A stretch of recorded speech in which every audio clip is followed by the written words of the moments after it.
Lovely to be back on Sharing with Yemi this evening, and I am so delighted that you're a part of the show. So if you're with us, say hello. Hi, how are you? I am happy to be back here with us this evening. And I am super delighted about Tuesday because Tuesday is our Experience Tuesday, where we get to learn about life. And those who have been there, done that, won the t-shirt, are always available to share with us. So I'm very excited about this evening. My guests today are people who have made ability in their disability. They've gone through it and they're here to share with us and help us understand that life is what we make it. Really and truly, no matter our circumstance, no matter where we find ourselves, we can always make the best of life. And I hope that that truly speaks to somebody today. So how are you wherever you're at? How is everyone in your area, in your community, in your household? Even starting with that.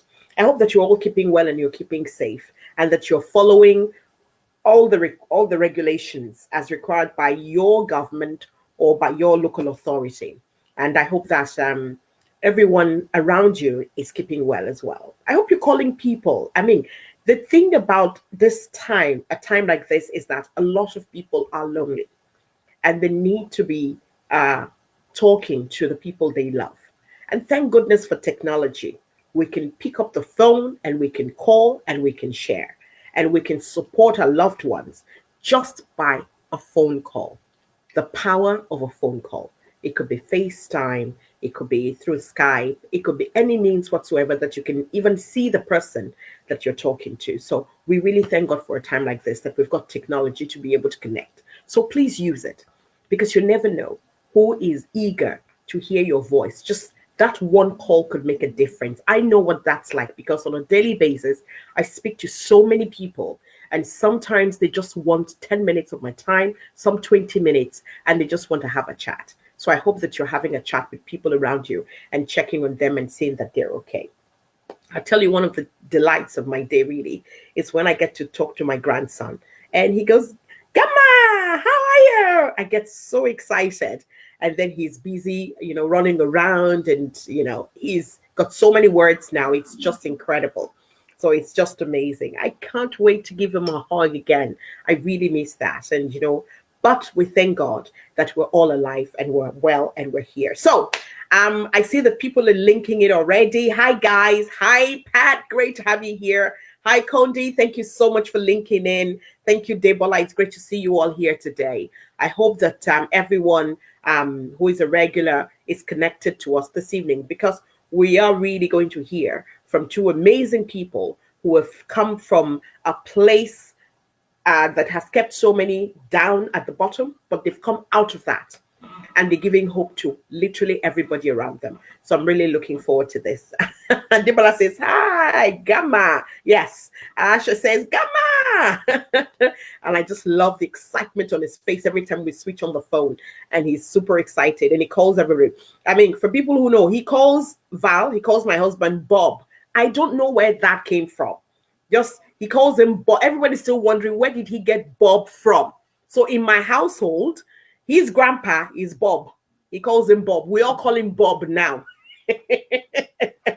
which is just incredible. And it's not from Bob the Builder. People wonder, is it from Bob the Builder? No, he doesn't watch Bob the Builder. So we really don't know where that came from. In any case, thank you so much for joining us, guys. I am looking forward to all your comments today. Hello, Tony. Thank you for joining us. It's great to have you with us today. And without much ado, I would love to welcome my guests on the show today. So my first guest joining me is a young lady, beautiful, very full of life, very exciting person to sit around and have a chat with. And please join me to welcome the beautiful Opeyemi Adewale. Hi, Opeyemi. It's lovely to have you on Sharing with Yemi. Yeah, hi, Yemi. Hi, everyone. Good evening. Okay, evening on this part of the world. I'm very well, thank you. How are you too? As well. Very good, very good. You're keeping well? Yeah, Very good, very good. So what generally for you at this time of the lockdown when everyone is indoor, what is it like for you? Does it make a Okay. difference to you? You know, does it, Yes.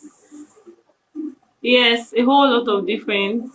The fact that I have to work from home is one. Like, um, I think that might not even be a problem if my movement wasn't restricted. So the fact that I'm aware that I can't go out, I can't go far away, I'm not with my family, I'm just with a friend, and I'm just tired within the four walls of the particular room, building, just the street. We take a walk in the evening sometimes. I'm just It's just like a routine mm, that I'm getting tired of already. Sometimes I just have to skip. oh, wow. Sometimes we have to play games, just very little games, and search out the net, WhatsApp calls, internet. I'm just tired of the whole routine, but then I have to live with it. You're tired of it all. Okay, so Yeah. Opeyemi, you know what?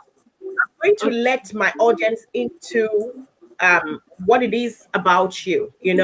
Tell us, you have a disability.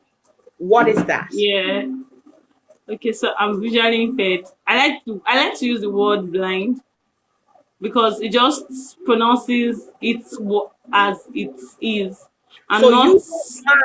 you don't mind when No, people I say you're don't. blind, because some people would prefer to say, oh, they have a disability, but you don't Yeah. mind to say you're blind. Yeah, I don't actually, but I had to learn to live with it because it didn't Hmm. start from birth. Yeah, so it just started suddenly, and most times when I go out, and people says, "Are you blind? Why did you step on me? Are Wow. you? Can't you see?" So I realized that as much as I should defend myself, I get demoralized and I get so emotional. I get so emotional into the fact that they use the word blind. Like I just get to ask myself, "Okay, are you really blind?" So I had to also teach myself to learn to that fact that, auntie, you are blind. You My can't goodness. do anything around it. So just live with it. So I had to learn to talk on myself. Okay, auntie, you can't see this. You can't see that. So you are blind. Temporarily, you are blind. Presently, you're blind. So just when, as much as I learned to live with the world, that's when I've been able to defend myself outside. So when I just go out and I step on someone or bump into someone and they're like, "Madam, are you blind?" I'm like, if I'm not, I wouldn't have bumped into you. And they're like, "Oh, I'm so sorry." And I'm like, "It's fine." Like life moves on, and Wow. that's just it. So when you said wow, you are such a ray of sunshine. I mean, even saying that, sharing your experience, you're still smiling, and you even express that you don't mind when people say blind. You don't mind the use of the word blind, because these days people want to be politically correct in the way they describe a person. And so people Mm-hmm. usually use the word, oh, they have a disability or they're visually impaired, but you don't mind people saying you're blind. You mentioned earlier that it didn't start from birth. You didn't have this from birth. How did this happen? Oh, okay. So I got blind like 10 years ago, 2010, Wow. and it happened suddenly. I was still in SS1, I think. Yes. So I went to school that day. It was fine. I even had a practical on that day because I was a science student then. So I got back. I was just doing random things. But okay, after I got home, I was just doing random things and it was fine. I was waiting for my siblings to get back. And I started seeing a cartoon program. All of a sudden, the site just went blurry. And in few Just minutes, it suddenly. went dark. Yes. My So goodness. I was still very little, like I was 14 then. So when it happened, in my head, I thought it was eclipse. So I was so excited that, oh my God, is this how it feels? Oh Because then I Lord. remember my teacher telling me that, like, there was a rumor going on then that eclipse was going to come anytime soon. So I thought it was. So I was so excited that, this is it. So immediately my siblings came back from school and they were like, uh-uh, okay, why are you still on your uniform? I'm like, how are you guys able to walk in this darkness? Like, as at then, I've not realized what was happening. Wow. So it was still fine for me. And I'm the first child. So my siblings were way younger than I was then. So we just laughed over it. And I still sat where I was. Not until my mom came back and she was like, why won't you put off your uniform? And I'm like, I can't see anything, like I've not been able to move. So she said, what do you mean by that? I said, I've not been able to, I can't see anything. So she thought I was joking. And my mother is very Yorubatic in nature. So immediately I just told her that. So she stretched something to me that I can't put it in the freezer. And I'm like, I didn't stretch my hand towards where she did. She just slapped me like, I just went unconscious. So when I got to the hospital, I don't know, they couldn't explain. They just kept telling the doctor that she said she can't see. That was the only thing she was saying. And the doctor then checked. He said, okay, when I gain and I asked what's happening, they should just tell me that everything will be fine. That I just need glasses that would see, so it doesn't affect me psychologically. So they played on that for about 6 months because I continued to go back to school though. I had very good friends around who always explain, but then I was a science student, so it was very difficult. Like here in Nigeria, it's very difficult to successfully be a science student or study whatsoever course it is in science it's very difficult here in Nigeria. So I had to switch to art. But before then, my teacher, okay, when I dropped, I had to drop out at some point because my teacher, my biology teacher, yeah. So we had a practical on that day and I just made a mistake with the test tube and she said, okay, you know you're blind. If I were to be your mom, I'll just take you to the roadside and start begging. Why are you coming to school? You're just useless. Immediately she said it. Now, your teacher said that to you? Yes, my biology teacher. So immediately she just said that. I just felt that was just the end. Like there's no need for existence. Then I kept crying. My friend said, even the principal were like, oh, no, don't worry, you'll be fine. I just said I want to go home. I didn't want to listen to anything. So they took me home. My mother came back. Obviously, she's very Yorubatic. Like I said earlier, so she was always crying, hey, my first daughter. So she just continued and let me just stop there. I like talking too much. I'm sorry. Oh, wow. No, not at all. You have found. For me, it's even, I can't believe that a teacher would say that to a student, understanding the situation you were in, that a teacher would discourage you like that, We'll get to the part where we'll talk about what the possible solutions are for what you have now. But I mean, you just being brave enough to share what you how that happened. And you've been living with this for 10 years. And we'll talk about where your life is at now, what you're doing now. But I want to bring in our second guest, who is also a person who is living with a disability and is making so much ability out of his disability. Let me see if he's set to join us now. I think he is. So I would love to welcome my second guest on the show, Medua Onyema. Medua, you're welcome to sharing with Yemi. It's lovely to have you join me today. Good evening. How are you today? It's good to be on the show. I'm good. I'm great. Very good. Apart from being locked down, I'm fine. Being in lockdown. The story of our lives these days, eh? Yeah. We're all getting used to this now. Yes. Well, I really pray that we don't continue to live like this for too long, because it's really getting to a lot of people, But I suppose the one thing that's for sure is when we keep in touch with our loved ones, we give ourselves support and we give ourselves hope. And the one positive thing that I see is coming out of this is that the humanities, it's coming back to the world, the care. Yes. So, Yes. Omega, you're my guest today because you have a disability as well yourself.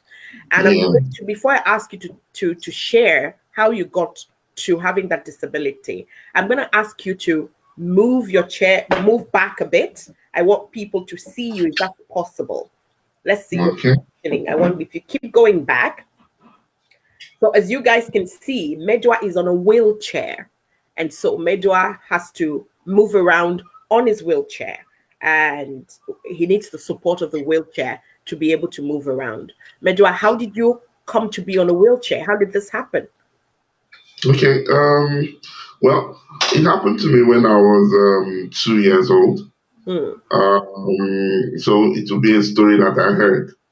My mom told me I had developed a high fever Hmm. and took me to the hospital. And then I was given injection on both sides of my buttocks. And we went back home, and she called me to herself, and I couldn't respond. I couldn't even walk to her. And of course, she went frantic and was scared. And the long and short of it, we went back to the hospital, and they said it was polio. My goodness. They said it was polio. It's so you grew up with this. Yes. And at the time, there was no treatment for it. There was nothing they could Nothing. have done about polio. This is the result for a lot of kids who had polio at that time. And you have to be one of them. Exactly. And of course, you know how we are in this part of the world.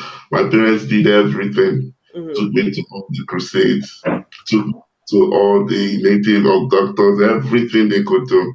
But then nothing worked. Wow. Okay, so I'm going to bring Opeyemi back to join us now in this conversation. Opeyemi is virtually impaired, but she doesn't mind being called blind, which is, I think it's incredibly brave of her, to just put it out there. It's like one of the comedians would say, before you say anything negative about me, I've already said it about myself. So there's nothing you can say that will put me down. Some people can get a bit funny about describing other people. So let me ask both of you, but I'm going to start with you, Opeyemi. Okay. Given the situation you're in now, how does it make you feel? Let's start with first when it happened and you recognized that you were blind. How did it make you feel then? And how does it make you feel now? Okay. So when the realization of blindness dawned on me, it was my optician that advised that Mm. while I keep coming, because I kept going for eye checkup and nothing was diagnosed. For all of the eye tests I had back then, like nothing was wrong with it. So all I just kept getting then was, okay, you have to come back again. We have to reschedule another appointment for you and all of those. Afterwards, my optician said, okay, you have to go to a rehabilitation center. You're still very young, and I feel you can still go back to academics, and I feel you can still hit up success. So nobody had to tell me then, in as much as I was still very young, nobody had to tell me then that, Auntie, it seems this is reality 101. One, I tried to commit suicide. I don't know why it didn't work. Because if people, okay, so whenever we have visitors, my mom would just quickly take me to the room. I can still hear them, and they're like, where's Ope? She's not around. So up until the fact where my father had to disown me partially, and it was just my mom. We just kept going from one church to the other. They beat the living spirit out of me. They Wow. said different things at different churches and all of those. So when I then had to embrace myself as a lady was when I got to the rehab school. And my mobility instructor gave me a guide cane that is what would aid my movement while I'm still blind or until I regain my sight. I cried my life out that day because how I got blind, just the memories came rushing through, and I'm like, I can't believe this. But then I had to tell myself then at the rehab school that this has happened, but whatsoever it is in this journey, okay, you wouldn't say no to any chain of success. I apparently don't even know where I'm going to be in another 5 years, in another 10 years. But I had always had this strong determination that I would continue to strive hard. So this doesn't mean that, okay, you wouldn't fall. In fact, you are expected to fall like 20 times because you are blind. So if someone that can see falls like 5 times, I just told myself that I should fall like 50 times. It is not in expectation that I have to fall 50 times. But whenever I fall, I just tell myself, okay, you've done well, that's why you've fallen. You have to do better. And that's what has kept me going since then.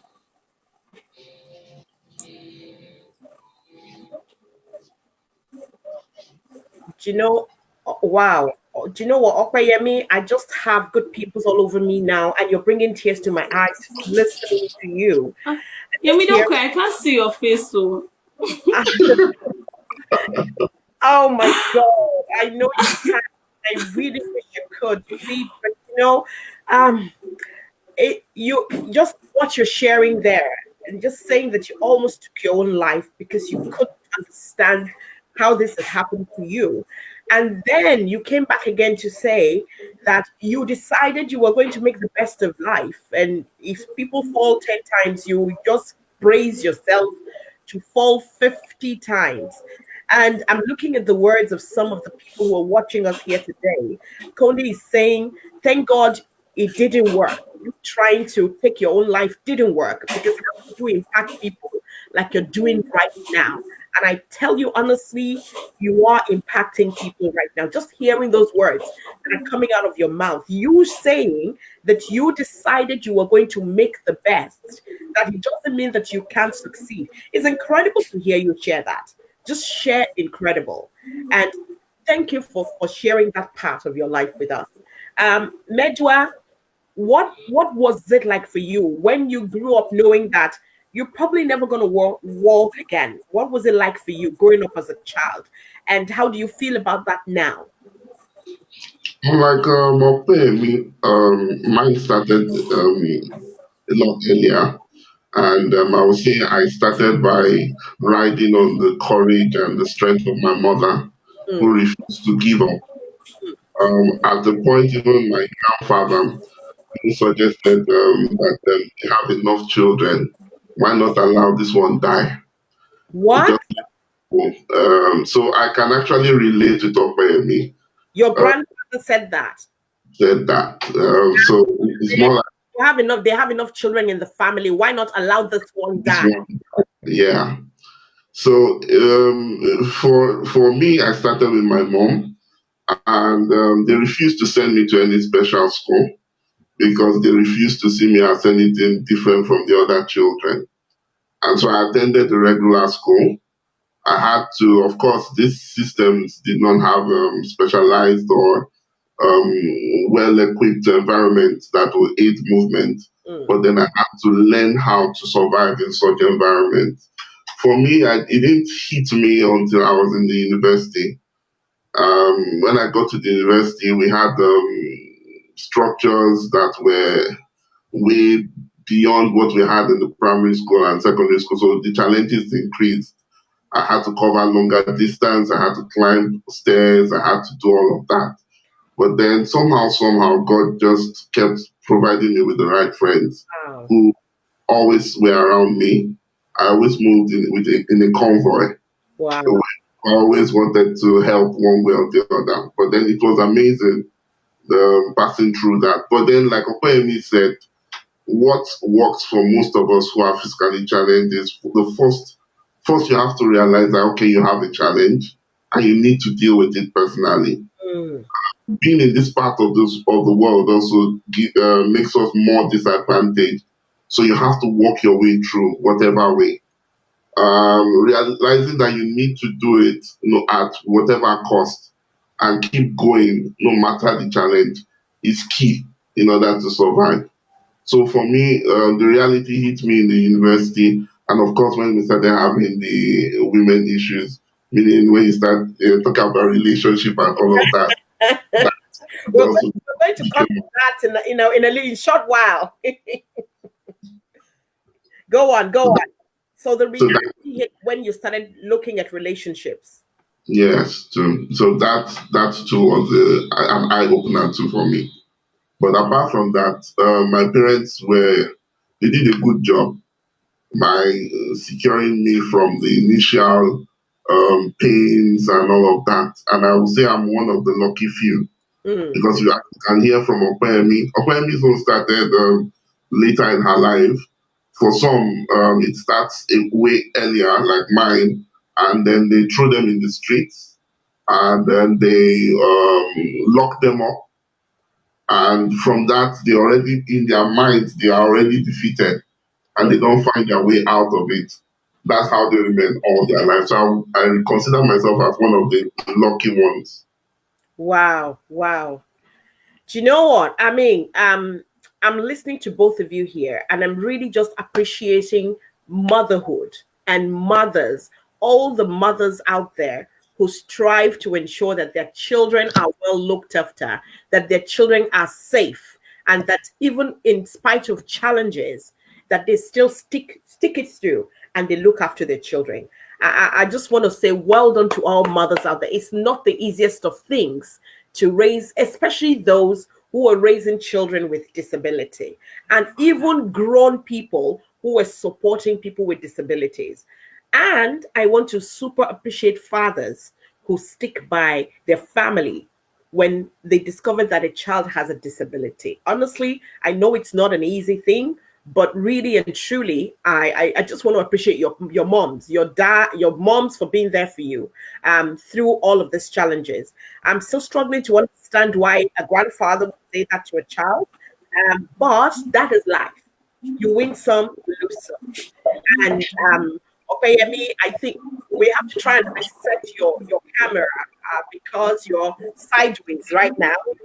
So if you can hear me, if you try and reset, no, no, not Opeyemi, Opeyemi, you're fine. Sorry, not you. Onyema, you're sideways. Maybe sideways. Yes, so we have you there now. Very good. Very good. So, I mean, it's just incredible hearing from both of you. Now, you're both, I want to fast forward a bit, right, and come to the now, and then we'll take a step back later. Let's come straight to the now. You both have done so well for yourselves. With the support of family and friends, you have come so far. Opeyemi, what do you do now for work? What do you do? Okay, so I'm the HR personnel. I work with a consulting firm, but I'm more in training and development. So we get to train staff, though members of staff. We get some clients outside who come in for training. So I get to organize training at its specific unit and area of Wow. concern. So though we've been working from home, so we've been having virtual training for about a month or so. So I get full compliance, learning records. I do research on trainings that have to fit into a particular field. It's been updated and around training and ensure gaps are being closed up on the I'm job. sitting here hearing you speak about the work you're doing in training, and I'm thinking there are people who have everything that they need. You know, they have the arms and the legs and the ears and the eyes, and they can see. They have everything, and yet people still complain that they don't do work. And here you are, in spite of being blind, you are working in HR and you're a training specialist. That's just incredible. Share with us how you got your own training, how you were able to get yourself to work in a consulting firm. You could confirm and Okay. convince them that you were good at the job. Okay, so I think that was like another terrible moment of my life. I wished that I had not gone to school when I graduated. I went to different organizations. Like after writing their online tests, they are Mm, always very insensitive to identify that disability slots during filling of either their online form or having to register mm, for their entry level. So after I must have been successfully, or after I must have successfully passed the first stage, and they're mm. like, you're invited to have an interview. I always get, in fact, from the security guys, I always get like, Madam, what are you here for? I'm here for an interview. They tell me, so we don't employ people like you here. That's from Wow. the security guys. So I still someone and still put up my courage that I don't have a business with you. Can you just call a member, maybe a staff of the HR or something, that I was invited. I got a mail to come. And okay, so let me just share this experience because I just don't like the organization for anything. Mm. So after I got the HR, I don't know, one of the HR personnel, the person came and they're like, sorry, madam, what are you here for? I said, I'm here to for the interview. And they're like, are you sure you got the mail? Did you graduate? I'm like, yes, I did. Which school did you graduate from? University of Lagos. And they're Wow. like, oh, really? Okay. Can we see the mail you got? So I opened my phone and I showed them the mail. They're like, oh, okay, no problems. You can come with me. So I told the guy that I'm sorry that I might not be able to move around because this is a new environment. I'm not used to it. Mm, mm. So if you don't mind, you have to just hold me to guide me. He said it's fine. So we got there and they dumped me in a room. They didn't come for me. And I raised an alarm that, excuse me, I'm here to be attended to. And okay, after some minutes, someone came and they're like, don't worry, the HR manager is coming. I'm like, okay. So in my head, I'm already assessing. This was after NYSC. And I Mm. served with a reputable firm. So in my head, I'm already assessing their HR team So that for you those out guys, you there, Opeyemi, yes. for those What who is, don't know what NYC is, it's oh, okay. a service time in Nigeria where young people have to serve the country for a year after you finish your university. Yeah, please go on. So already, I was already assessing them that you guys are substandard. And these are one of the top professional firms that render consulting firm, consulting and auditing services. So I just did not bother when the HR manager came and he was like, hello, young lady. I heard you're here for the interview. How many did you write the test? Why didn't you tell us you're blind? I said, because I didn't see any slots to fix in my disability. And it's like, oh, okay. So as it stands, we've not had person living with disability before, people like you. I said, not people like me, people living with disability. He said, okay, sorry, people living with disability. I said, yes. He Oh said, my so you know God, what? Please incredible. respond to the mail you got stating that you came and you were unable to write the test, and you were unable to have the interview. That he praised, no, that they were going to get back to me. Mm, So before I got there, I actually did my background research well about the organization, and I realized clear communication, no discrimination is like part of their core values. So I told him that your part of your core values is clear communication and you don't discriminate against persons living with disability or members of staff. Can you kindly, like, I would really like it if you get back to me. You don't really have to employ me, but at least let me know where wow. I have flopped, or so I just do a better work and I'm able to get myself a job in the nearest future, if not even with your organization. And he said they will. I sent that mail. I sent like 5 different mails, and I still have evidence of the mail because I'm still very pained. So I've got like, yes, Oh like my I've got God. like a million of such responses from different organizations here in Nigeria.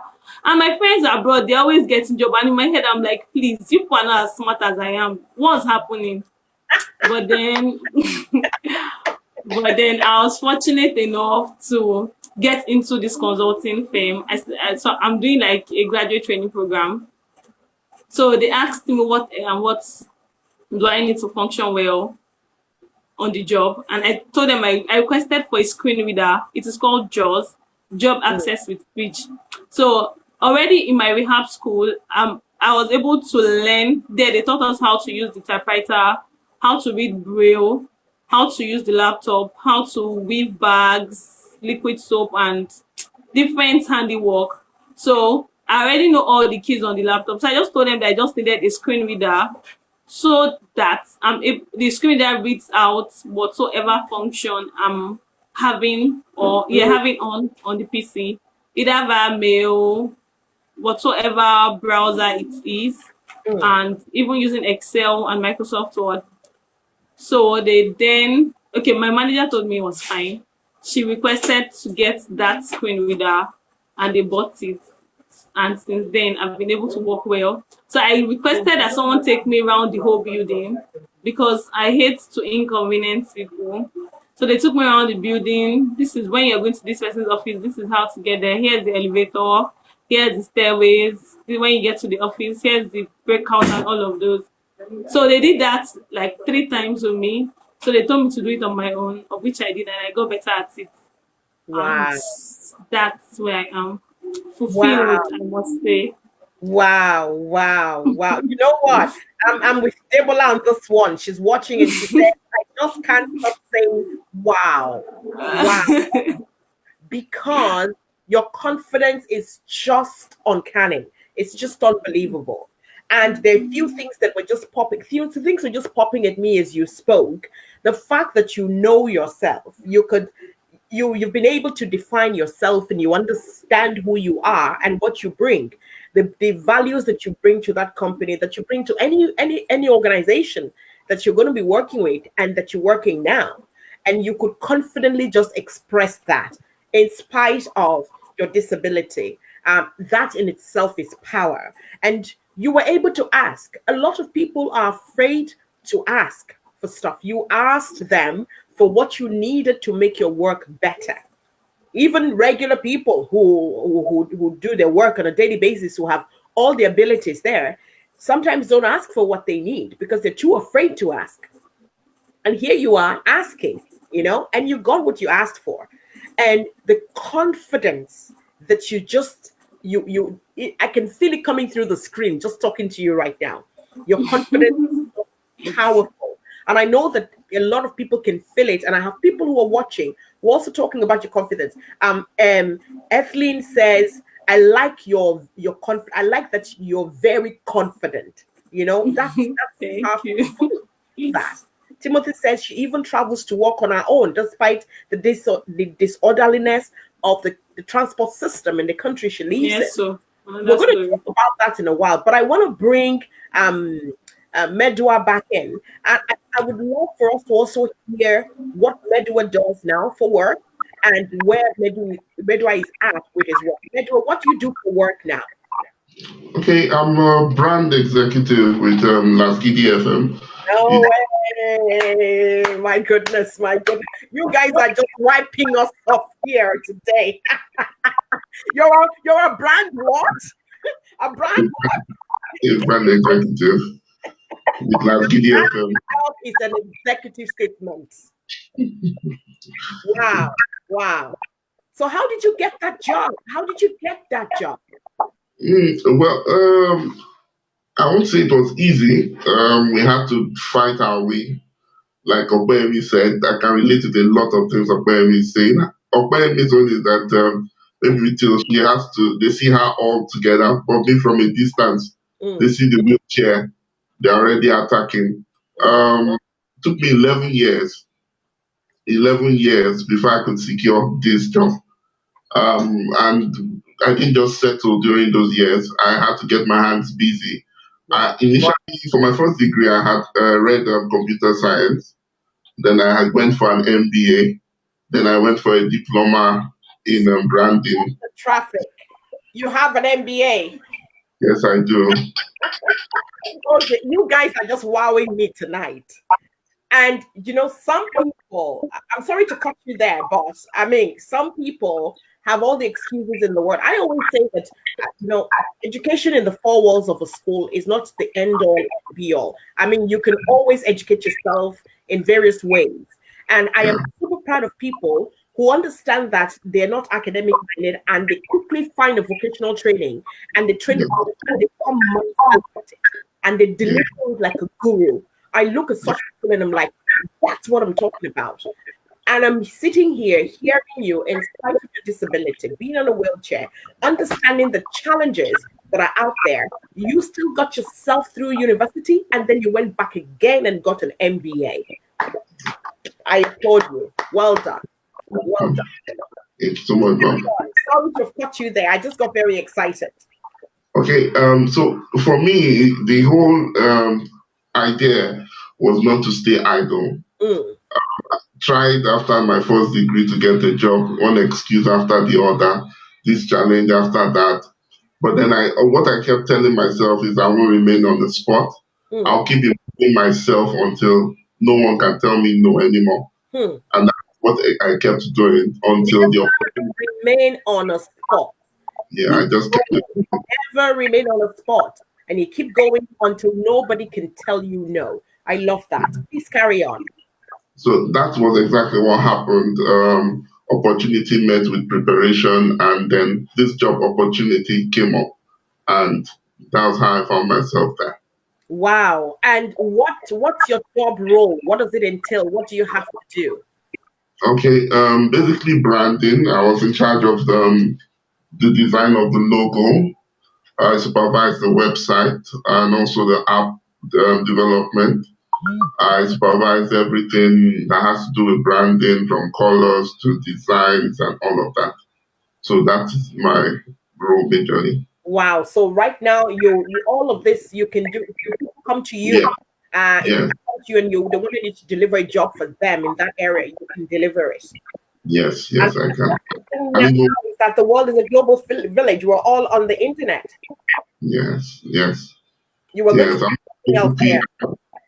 I'm also into PR. I'm also into media solutions and all of that. So wow. I just myself. That's the secret. Wow. So when you say PR, what area of PR are you in? Media, majorly the aspect of media. Very good. Very good.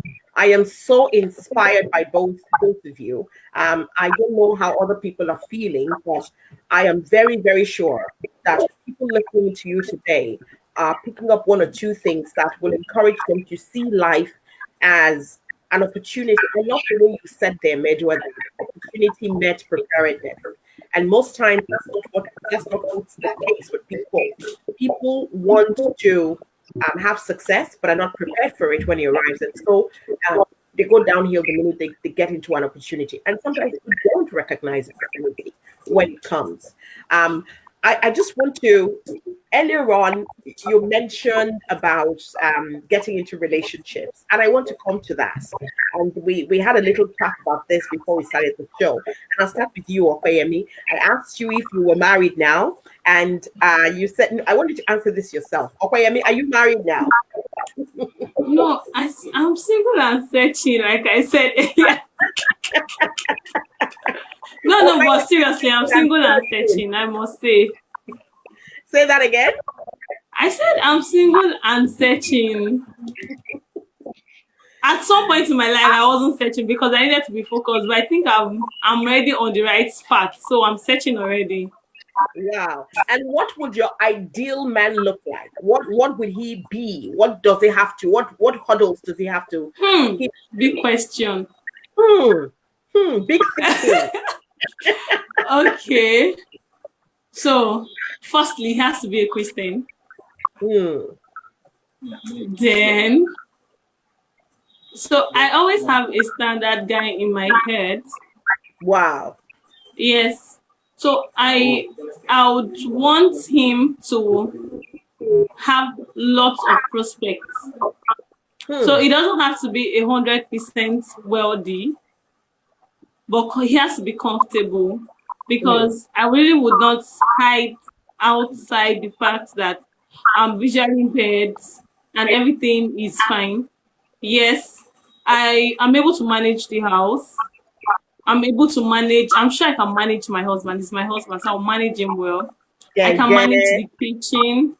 I can manage myself, and I've managed children, like baby cousins and all of those. So I'm sure I won't do so bad in that area. But he has to have prospects. Like, he needs to ensure that the future is not, you can't get to the future. So we have to continue to strive to get there. He has to love the fact that I'm visually impaired first before he loves me, because that's like a major concern for me.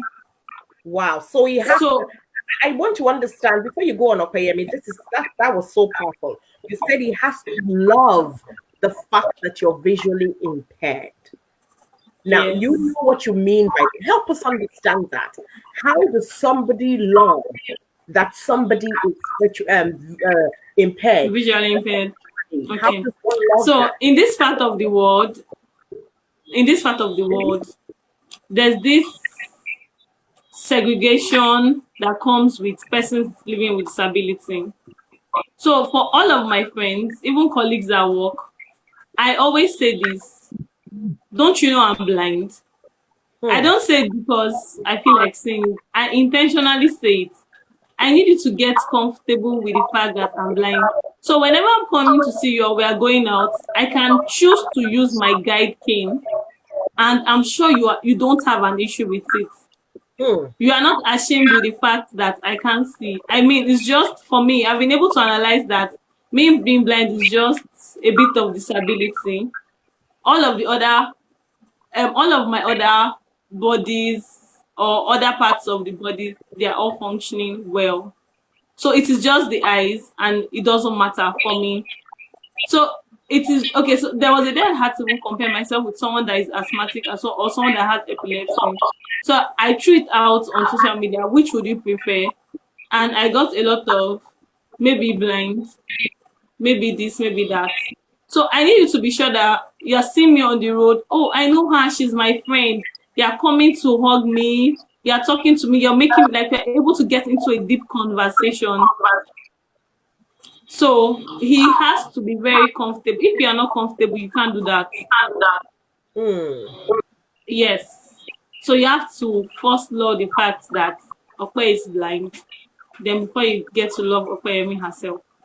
Wow, that is so Yes. profound. I mean, you've been able to even break it down. My goodness, you are no ordinary woman, my girl. You're no ordinary woman.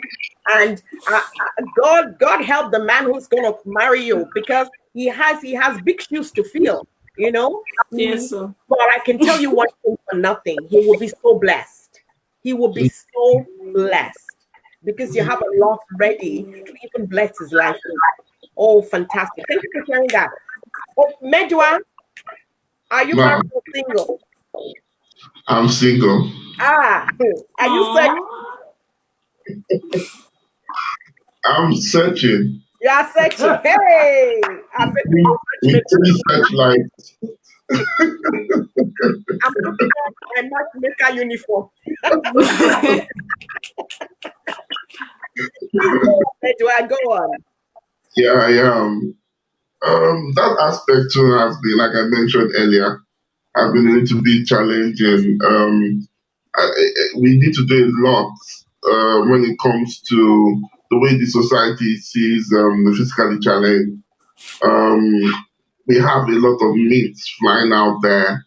For example, seeing me on a wheelchair, they just categorize everybody on a wheelchair as one or the same. And then you hear things like, can he get her pregnant? Are you sure it's not a cause? Are you sure it's not a family, whatever? And it goes on and on and on. So for me, there are a lot of, I have to prove myself in different ways. Yeah, come out there. But it has not been easy. From my first relationship was when I was 30. I was just about to ask, have you been in a relationship before? Yes, one. Okay. And When you were 30. for 5 years. How old are you now? Do you mind me asking? I'm 37. Okay, so you were in that relationship when you were 30, some 7 years ago. Some 7 years ago. Okay. And it didn't end well because of her family. They Mm, couldn't just live with the thought of somebody on a wheelchair marrying their daughter. mm. And it's somehow, so we had to end it. But then I'm still hopeful. I'm still trusting God. And I believe I'll be the right woman one day. Wow. And I so believe that for you, the right woman is going to, I mean, same thing that I said to Opeyemi there. The right woman will be so blessed to have you because you're a gentleman. You're a proper gentleman. And you've got such a beautiful heart, you know? So I really pray that the right woman, wherever she's at, she comes along enough, you know, and that you're both able to bless yourselves and have a good relationship. Um, I want to go through how I mean, you're here, both of you, you're here today inspiring us all with your life story and helping us understand that for everybody who has everything in place physically, you know, we have no excuse whatsoever, no excuse at all to not do what we should be doing. Um, you get a chance to share your story often with people. Okay, Sorry, I didn't get that. do you get a chance to share your life story just as you've done with us today? Do you get a chance to share your story often? Well, I usually go to my rehab school. Like after I graduated from there, I usually go there to have focus group discussion, just getting them prepared because sometimes in there it can be very tiring. You're confused of what life has for you or what you're Mm, going to get out of life when you graduate. So I go there to hold focus group discussion with them. And also I look into different local government. mm. That keeps you busy. I just want to acknowledge people who have joined us on the show today, and we've had various comments coming in from the different people.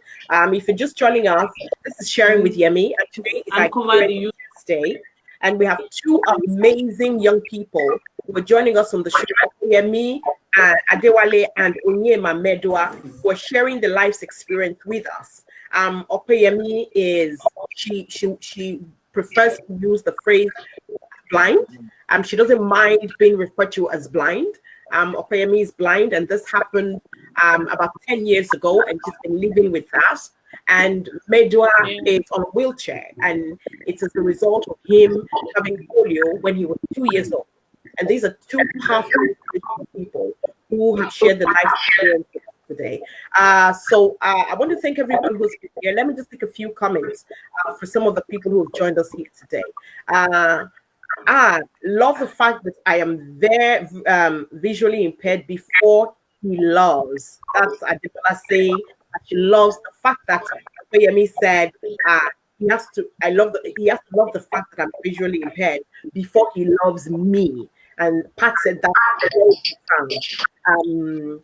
Condi said God will give you a good woman. That's for you, Medua. That God will give you a good woman. I say a big amen to that. I say a big amen to that. Amen. And everyone, just when I asked you about relationship, everyone just got excited. They were like, yes, we want to know about that. Tell us about the relationships and the in relationship.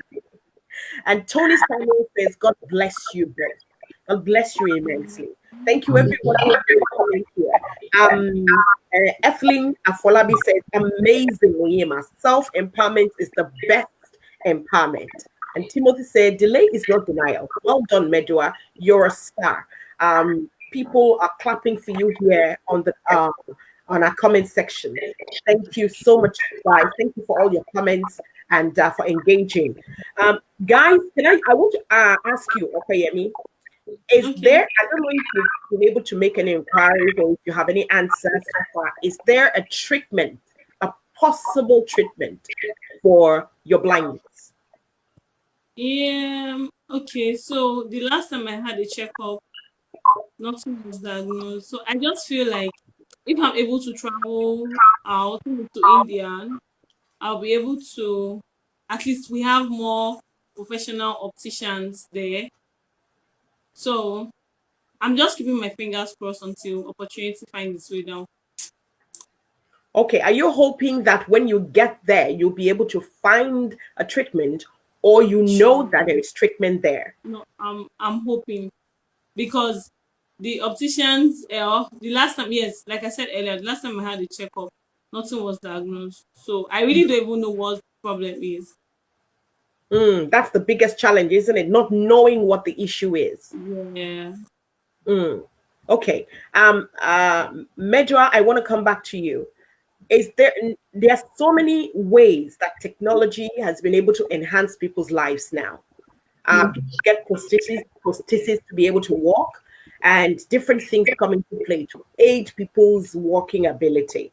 So, have you been able to make inquiries into that as to the possibility of you being able to walk? I know you've never walked since after you were 2 and since you got the polio, but is there a chance that there might be something out there that will help you walk? There might be, but I'm not aware of. It's possible. I hope one day I'll be able to walk. But then, instead of bothering myself with walk, I've been focusing on how to live the life I have to the max. I know of a friend who had an accident and spent 6 years trying to get a miracle, and the 6 years would have added to her life some way. So, majorly for me, it's just mobility. The major challenge is how to get a durable wheelchair, a wheelchair that is not stressful and all of that. And you know our terrain here, it doesn't help the life of a wheelchair. So getting a durable wheelchair is what I've been focusing on majorly. So, when you say a durable wheelchair, what does a durable wheelchair do that will make your life a lot easier, as against the one that you have now? What will it have to have? Number one, it has to be able to carry me. It has to be rugged enough for our terrain. And then if it is motorized too, it will be a plus because it helps me. It means I'll have to do less. Of course, you can see I have built I over. was going to say your muscles are, they will be ready to defend your wife. Yes, of course. I was into sports too, so Oh that's my God. so. But then durable wheelchair is what I've been focusing on. And then if one day a solution comes for me to walk, of course I will embrace it with everything I've got. Oh wow. And can I just ask, because you never know who's watching, you don't know who knows who. So do you have an idea of where you could get a durable wheelchair, the type you're describing, and what it might cost? From what we gather, it has to come from outside the country. You know, you have all this health insurance out there that we don't have here. Here we just gather either it comes from a donor or from one charity, something or whatever. But we don't have a particular system that provides these things. So it could come from outside, most of the time outside the country. So we keep fingers crossed and we pray. And we don't know who's watching today. There might just be somebody out there who might be able to do something. And at the same time, I also am keeping fingers crossed for you. My darling Opeyemi, you're both of you, you're a bundle of inspiration. Opeyemi, you want to go to India and you're hoping that you'll be able to find for just to even know what the problem is, and I'm really praying today that there might be people out there who might be ready to just support you. Please God, when all of this is over, they might be able to support. And you're giving me a challenge as well to perhaps look into that for both of you. Opeyemi, do you have an idea? Have you made inquiries about what it might cost for you to go to India? Yeah, well, okay, so when I was in year 3, I think a friend tried to help me check. It was about 3 million. 3 million then. I don't know About 3 million naira. Yes, naira. 3 million naira. Okay, so people would probably try and convert that in their heads. And Medua, I asked earlier on if you have an idea of what your durable wheelchair might cost. Any ideas? Just a rough idea. Yeah, it ranges. They have different ranges. Let me say from $2,000 upwards. I hear. Yeah. $2,000 upwards. So you're looking at about ₦1,000,000 thereabout upwards. And in terms Yes. of dollars, about $2,000. Yes. And from what you're saying, Opeyemi, we're looking at, in terms of dollars, we're looking at about $4,000 upwards, Yeah. or $5,000. Okay, there's nothing impossible for God. And I'm just reading the words of one of the members of our audience here, that with God, all things are possible. And I'm holding on to that for both of you today. You have really blessed us. You've blessed me, and I'm sure you've blessed everyone who's listening today. God bless you for sharing your story. I really pray and I hope that all that you desire for yourselves, that God will give you and will grant your heart's desire. Do you know what? I am so looking forward. I'm looking forward to that time when you will say, I'm getting married. Here is an invitation. And we will share that marriage experience here on Sharing with you. I am looking forward to that. Thank you so much. You put a smile on my face. You brought tears to my eyes. You did everything. You pulled out all my emotions today. And you've really touched me. And what you really have said to me today is, you can do more. You have no excuse. Thank you so much. God bless you both. God bless you. I just want to ask you, we're way beyond our time, but I just want to ask each of you in one sentence to just leave one final word for those who are watching today. One word to people who are watching, who perhaps are thinking, well, I'm in a bad place, so this is my excuse for not doing what I should be doing. I will start with you, Medua. One final word for people. Yeah, it's not over until it's over. One thing I keep telling myself is, if I died this way, what would be my story? So keep hope alive and keep pushing. It's not over till it's over.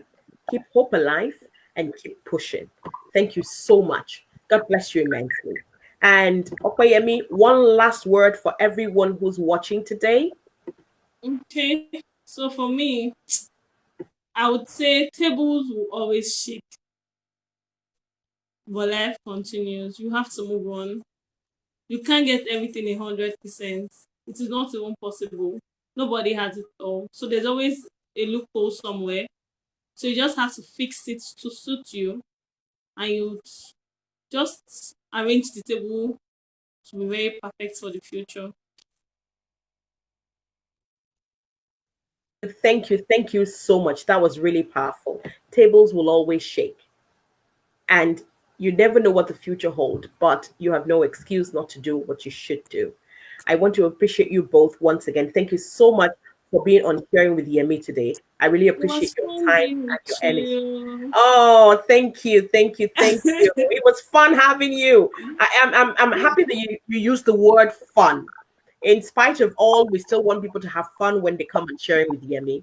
Thank you so much. You're both such, I can't keep saying it. I can't stop saying it rather. You're such a breath of fresh air and you're a buzz of inspiration. Thank you. God bless you. Have a great evening, both of you. Love you. Love you too. Thank you. Take care. Thank you very much. Wow, what an evening it's been. What an evening it's been. I am super inspired, super motivated. And I just really thank God for these two people who've been brave enough to share the experiences with us today. I hope that they have touched you. I need not say more. You've heard the words yourself. Life offers us all different things at different times. Like Opeyemi said, we can't have 100%. We win some, we lose some. But like Medua said, look, make the best of what you've got. The opportunities are always there. No matter what situation you find yourself, take them. I hope you've been blessed today. Thank you for joining us and Sharing with Yemi. I hope to see you again tomorrow. Until then, stay safe, stay home, and look after each other. God bless you.